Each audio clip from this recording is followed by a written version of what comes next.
Komisi A DPRD Ciamis banyak menemukan kejanggalan atas klaim tanah oleh Pertamina di Desa Cinta Ratu Lakbok, Ciamis. Hal ini terungkap saat rombongan Komisi A DPRD Ciamis meninjau ke lokasi penanaman pipa Pertamina di Desa Cinta Ratu Lakbok, Rabu siang.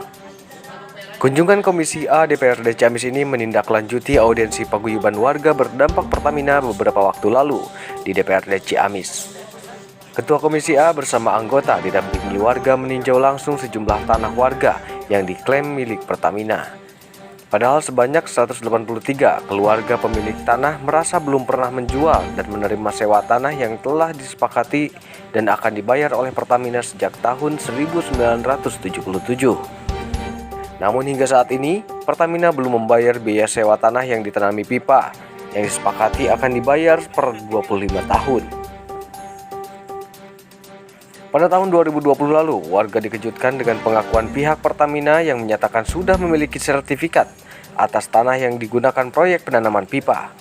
Padahal sebanyak 183 keluarga pemilik tanah mengaku belum menerima uang sewa apapun, kecuali hanya penggantian atas bangunan dan pohon yang rusak saat proyek penanaman pipa berjalan. Tak hanya itu, sebagian tanah yang diklaim Pertamina itu diantaranya termasuk tanah milik PJKA, tanah warga, dan juga tanah wakaf yang dalam hukum Islam tidak boleh diperjualbelikan.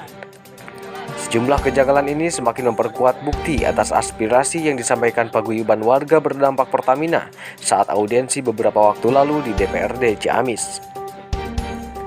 Ketua Komisi A DPRD Ciamis, Ade Amran, mengakui kunjungannya ke lokasi tanah sengketa itu semakin memperkuat bukti atas aspirasi yang disampaikan paguyuban warga berdampak Pertamina.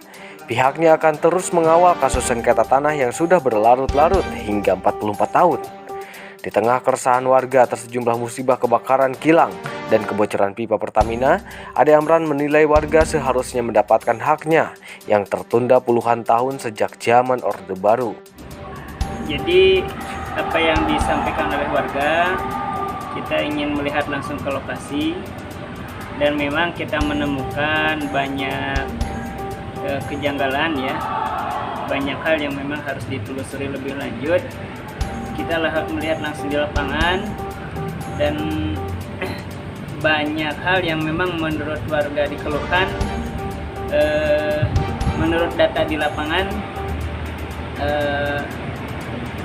hampir memperkuat apa yang disampaikan oleh warga. Contohnya tentang status sertifikat tanah, apakah memang ini Pertamina itu hak milik atau hak guna bangun, ya ini harus makin diperjelas.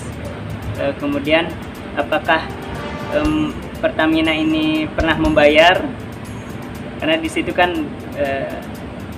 letak masalahnya salah satunya. Masyarakat menuntut dibayar sewa, kemudian Pertamina mengklaim bahwa tanah yang ada pipa Pertamina itu hak milik. Nah ini mungkin harus digali lebih jauh. Betul, ini salah satu hal-hal yang kita khawatirkan ya, dan disinilah mungkin kepentingan Komisi A sebagai penerima keluhan masyarakat ya, karena kan masyarakat Ciamis di situ yang keselamatannya dipertaruhkan, sementara mereka merasa hak sewa tanahnya merasa belum dibayar. Setelah meninjau dan berdiskusi dengan paguyuban warga berdampak Pertamina, Komisi A DPRD Ciamis berjanji akan terus mengumpulkan bukti-bukti dan mengawal aspirasi masyarakat Desa Cinta Ratu. Tim Galuh Raya Channel melaporkan.